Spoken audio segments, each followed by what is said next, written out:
You're good at this. But look me in the eye and tell me anyone could have done worse. We just got our ass kicked by fire. You know how much water it takes? Many gallons. 1,900 gallons to grow a pound of almonds. Yeah. Bill Maher destroys woke Gavin Newsom on live TV, and it wasn't without reason.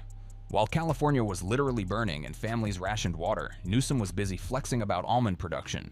Never mind that it takes nearly 1,900 gallons to grow a single pound.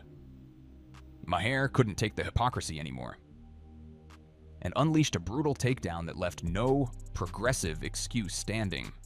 California is the place that spends money and gets nothing, which is why you may have noticed when the fires broke out, no one escaped by high-speed rail. California is falling apart, and Bill Maher has finally had enough. This isn't some conservative hit job or partisan takedown. This is Bill Maher, a lifelong liberal, unloading on Gavin Newsom like never before. And he didn't do it on Fox News. He did it right on his own turf, where you'd least expect it. No holding back, no sugarcoating, just raw frustration. Because the California that once stood as the progressive crown jewel, it's now a flaming wreck, and Maher knows exactly who's responsible. Way too many regulations and laws, as we've talked about. And this one, I think, says if you're a department store with over 500 employees, you have to have a gender-neutral toy department. Yeah. You could see it in Maher's face. The jokes stopped being funny. The sarcasm gave way to something sharper. When Newsom started bragging about gender-neutral toy aisles, while Californians were dodging wildfires and stepping over homeless camps, Maher cracked. "This is the problem," he said. "This is why we can't fix anything." Because while the state burns, Newsom's playing culture war games with retail shelves. And not even because the people demanded it. Maher pointed out the corporations themselves were already moving in that direction. But Newsom couldn't resist slapping a law on it. Why? Because that's what he does. Over-regulate, over-promise, under-deliver. That's the real Gavin Newsom. I don't think he could win. I don't think he could win. He's too progressive coming from this state and what he's done in this state to win in any southern state, any red state. I was just at KBLA with Tavis Smiley, a station I proudly support, and we had this exact conversation. Tavis, a progressive voice and a black voter who's been loyal to the Democratic Party for decades, said it straight. Newsom can't win, not in a red state, not even in the South, not after what he's done to California. And he's right, because this isn't just about bad policies, it's about a total breakdown in leadership. Even progressive voices are walking away. Governor Newsom said the local folks are trying to figure that out. Yeah, you got to do that before the fire. Let's talk about what really broke people's trust. During the LA wildfires, where was Newsom? The National Guard didn't show up on time. Emergency coordination was a joke, and it wasn't just wildfires. The ICE-related riots? LAPD came out publicly and said they were overwhelmed, outmanned, and abandoned. Meanwhile, protesters were allegedly being handed frozen water bottles and masks, almost like someone wanted this chaos to escalate. But did the media ask who was behind it? Did Newsom step up and take control? Not even close. And that silence spoke volumes. The mayor said about cuts to the fire department's budget, there were no reductions that were made that would have impacted the situation. The fire chief here had a slightly different take. She said, "We are screaming to be properly funded." Bill O'Reilly suggested something that Maher echoed in his own way. Newsom didn't just fail to control the chaos, he used it. He let it explode because it served him politically. He wanted to paint Trump as the authoritarian, the villain. And if that meant sacrificing LA's peace and order, so be it. Because in Gavin's world, the campaign matters more than the people. What is included for that? Breadsticks? Because it clearly doesn't cover fire. That's government's job. Protect us from crime, violence, theft, fire. I'm not saying Alabama. The cities were burning, people were scared, and instead of calming things down, he made it about himself. Tough guy act, complete with fake bravado. But within days, the pressure got too real. Social media erupted. Even his own base started questioning him. And what did he do? I feel like this country is divided into owners and healers. People think you can own the other side. Yeah, well, Gavin Newsom owned DeSantis. Yeah. DeSantis destroyed Gavin Newsom. The disappointment from this act cuts deeper because it's coming from people who wanted to believe in him. Maher isn't some random critic. He once defended Newsom, backed his ideas, even called him one of the good ones. But that was before the state spiraled into bureaucratic madness and dangerous instability. Now, he's using his platform to call it out. Not because he's turned conservative, but because even liberals have limits. When we know the top priorities are homelessness, housing, the issues of crime, quality of life, and issues related to regulation and taxes. And honestly, who can blame him? California is supposed to be a symbol of progress, innovation, freedom. But under Newsom's watch, it's turned into a warning sign for the entire country.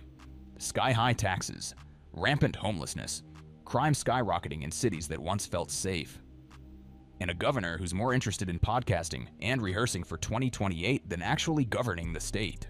We don't get our shit together, we're going to be a permanent minority. I agree. This isn't some isolated frustration. This is a tide turning. Maher voiced what millions are already feeling, that Gavin Newsom is the face of a Democratic Party that's completely lost touch. While people struggle, he lectures. While cities burn, he plays culture hero. And now, even his own side is starting to call it what it is: failure wrapped in progressive packaging. And I just felt there was a little timidity in our party. And I thought we needed to call this stuff out. These guys are being on a banning binge across this country. Which brings us to the big, flaming elephant in the room. The Democratic brand is in full meltdown mode, and guess who's standing on top of the ashes, smiling for the cameras? Yup, Gavin Newsom. The Democratic brand is toxic right now. It's one thing to make noise, but you also have to make sense. And I think with this podcast and having the opportunity to dialogue with people I disagree with, it's an opportunity to try to find common ground. And here's the wild part. Newsom himself admitted it. Said on record, the Democratic brand is toxic right now. And for once, he's actually right. The problem? He is the toxicity. He's not some innocent bystander watching the train wreck. He's the guy pulling the levers, making sure it derails right on time. Even Karine Jean-Pierre, Biden's former press secretary, the literal face of the party for a hot minute, quietly walked away. Didn't make a scene. Didn't go on some "I've seen the light" rant. She just dipped. Which honestly speaks louder than any press release. You don't leave a gig like that unless you see something rotten on the inside. And trust me, she saw it. I think it's great. You've got this podcast. You're talking to people. You know, it's amazing to me that even that is controversial to some people. They call it platforming. If you talk to someone you don't agree with. Yeah. Meanwhile, while the brand crashes, what's Gavin doing? Podcasting. Talking about bipartisanship. Posting photos from his vineyard like California isn't experiencing a mass exodus, because that's what's happening. People are leaving. Not just Republicans. Everyone. Families, small businesses, even celebrities who once drank the California Kool-Aid. Joe Rogan left, Ben Shapiro left, and no, they're not running from taxes alone. They're running from madness, from a state that punishes success, ignores crime, and lets political leaders cosplay as influencers instead of governing. Essential services, that's not good enough. You ever stop and think what it says when the people with the resources to go anywhere choose to leave California? That's not politics, that's survival. That's what happens when leadership collapses and the people in charge start treating serious issues like a brand opportunity.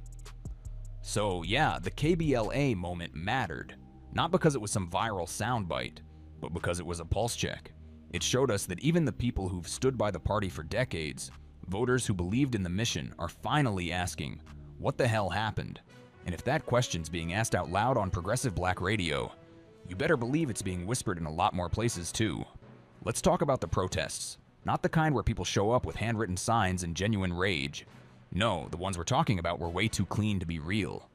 O'Reilly called it. These weren't grassroots protests. They were staged, funded, packaged, and probably focus grouped before a single chant hit the street.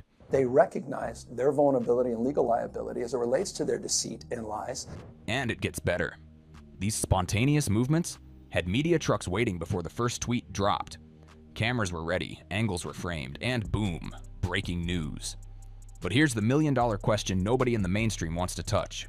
Who was funding this? Who was handing out supplies like it was Coachella for chaos? Because someone was coordinating it. And while there's no smoking gun, the silence from Newsom's office says plenty. No condemnation, no real investigation, just awkward distance. You don't need a conspiracy board with red yarn to see the pattern. If this wasn't direct support, it was tolerated support. And that's where things get dangerous, because it stops being about messy governance and starts looking like calculated manipulation. Letting the city burn a little so you can play the I stood up to Trump card? That's not strategy, that's betrayal. And people noticed. If you're tired of fake leadership and real consequences, hit that subscribe button. Because we're just getting started.